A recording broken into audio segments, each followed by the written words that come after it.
So, you had a bad game. Congratulations!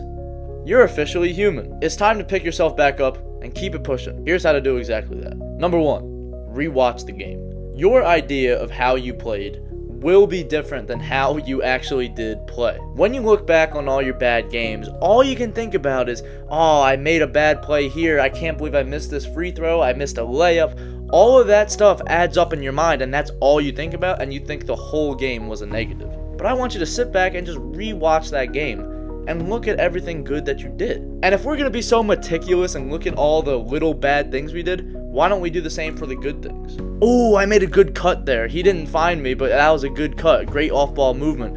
Ooh, I did a good move there. I didn't get anything out of it, but that was a smart play. That sort of stuff should be what you're thinking about too. Number 2, remind yourself of past good performances. Hey, my man, have you been playing basketball for more than like a day? Oh, really? Okay, cool. So then you should understand that there's good days and bad days.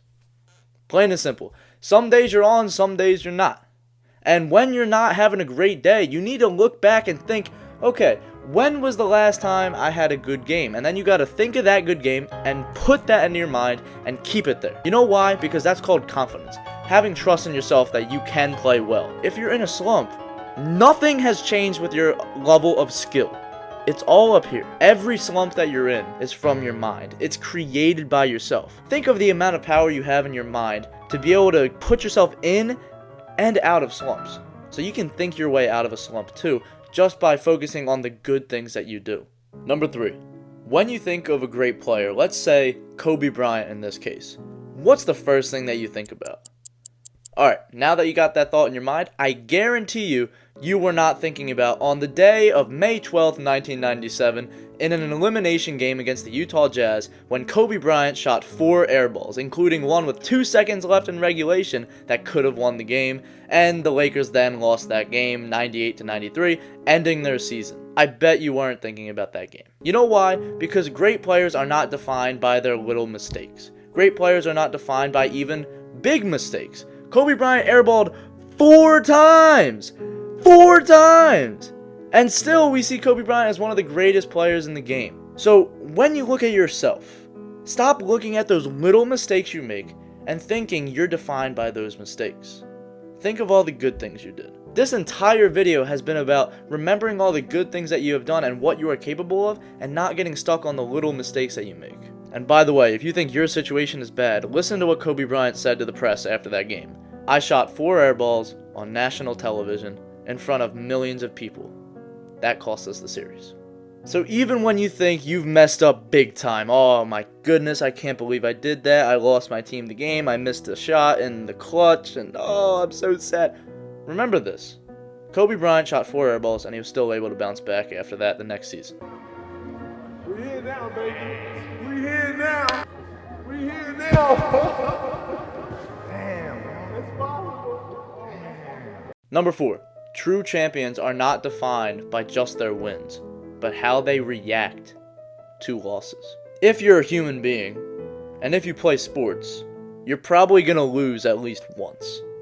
I'm not a betting man, but I would actually put money on that. You're going to lose at least one basketball game in your career. And knowing that, you need to make a choice. You need to make a decision. Am I going to whine and cry and be all sad for every loss, or am I going to see that loss as an opportunity to improve? Personally, I would choose the latter. Whenever you lose, whenever you make a mistake, that is just great feedback for you. You need to use everything at your disposal. You need to use all the successes to help you elevate your confidence, and you need to use all the failures as stepping stones to improve. Number 5.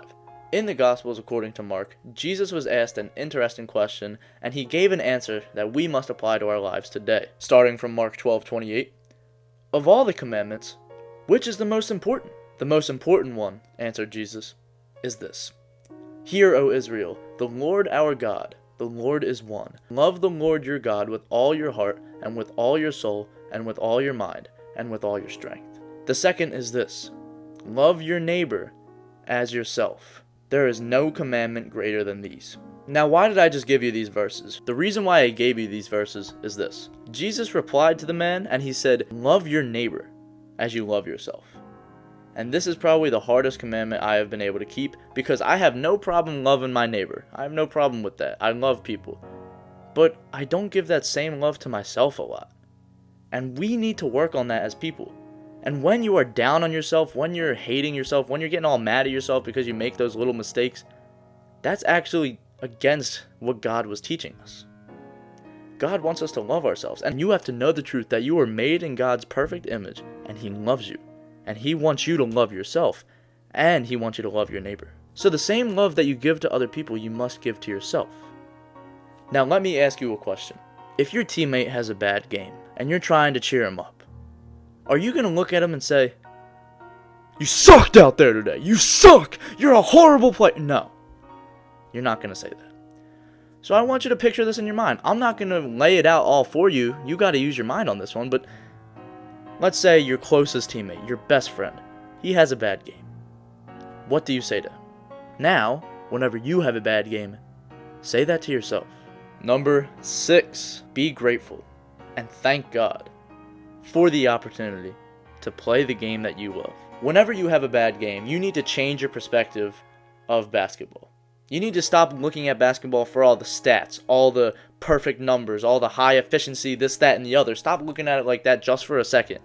When you have a bad game, take a deep breath and thank God, because you get to do something that you love. And as competitive as you are, I get it. I am one of the most competitive people. I understand. Even with all that competitiveness and you want to win at all costs, sometimes you're going to lose. But isn't that really the beauty of the game? The beauty of the game is that you don't win every single time. If we won every single time, it wouldn't be very fun, would it? Alright, now that you know how to recover from bad games, make sure to check out this video to learn how to score more points in basketball easily. But as always, keep God first. Good luck, bro. I'll see you, man.